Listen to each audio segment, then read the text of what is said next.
There's a website that you should absolutely be going to. It's consumerwatchdog.org. That's where you'll find out all about, as you can see there, the things that Consumer Watchdog alleges that the refiners are doing. You'll find more information there about all sorts of things, some of which you've never been aware of.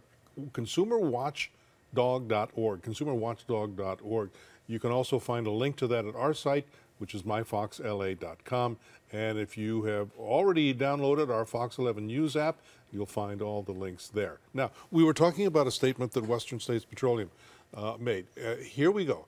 Recent changes in gasoline prices, while concerning for consumers, are consistent with the increased volatility that's been part of California fuel markets for the past several years. Numerous studies have shown California's unique fuel blends, relative isolation from other markets, high taxes, and environmental policies make gas prices more volatile than in other parts of the United States.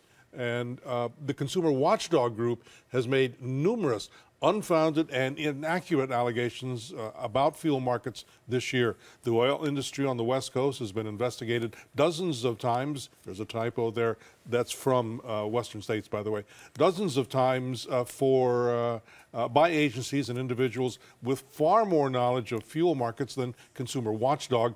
And all of those investigations concluded the dynamics of supply and demand are the principal reasons for changes in gasoline prices. That's Tupper Hill. He's the spokesman, the vice president for media, and so on and so forth. Quickly, you got anything you want to say to that? Well, their answer is they haven't caught us yet, so we're not guilty. I mean, we look. I would like to point to one thing that's inaccurate. Our data is very good. We know these prices are artificially high because they're $1.20 greater than the rest of the nation. They blame environmentally sensitive fuel or cap and trade program. We're talking about at most a dime difference for each of those in California. So if we have a 20 cents difference with America, okay, maybe you can blame environmental policy. We have a $1.20 difference with America, and the refiners are now taking home $1.17 according to state on every gallon of gas when they usually take home 45 cents. And crude oil prices are half of what they were last time gas was this level. So the profit reports speak for themselves.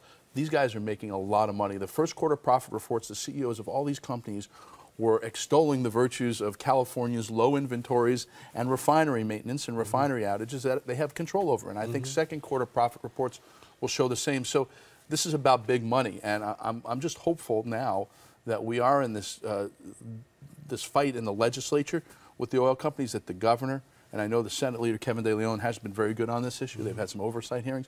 And the Speaker of the Assembly and Attorney General are now more attuned to the gas price manipulation. But I can tell you this, we are now developing a ballot measure with Tom Steyer, who is a former hedge fund manager and a billionaire and an environmentalist and runs a group called NextGen, to force the refiners to open their books, to justify the refinery outages, to justify the low inventories, and to justify the high profits, and to maintain adequate inventories in the state. And the public may see that in November of 2016 if Mr. Steyer goes forward, and we'll be there with him fighting for it. But I can imagine the kind of political campaign that the oil companies would wage against a measure like this. Yes, it'd be about $90 million of claiming that you know, we're from Mars and we're gonna rob the Earth of all its great benefits. Yeah.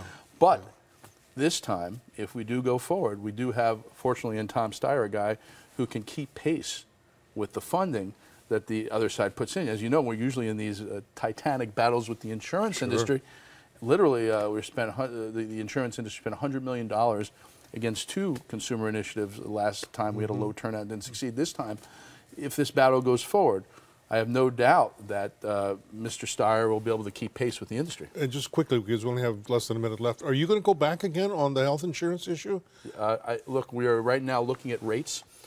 Aetna just had a 20% rate increase. If the other health insurance plans come in with double-digit 20% rate increases, we are going to go to the public and try to get rate regulation again, absolutely. The insurers said, trust us. Last year we had low rates. We don't need rate regulation. If we can't trust them, we're going to give the public a chance to enact the type of rate regulation that they didn't enact last time.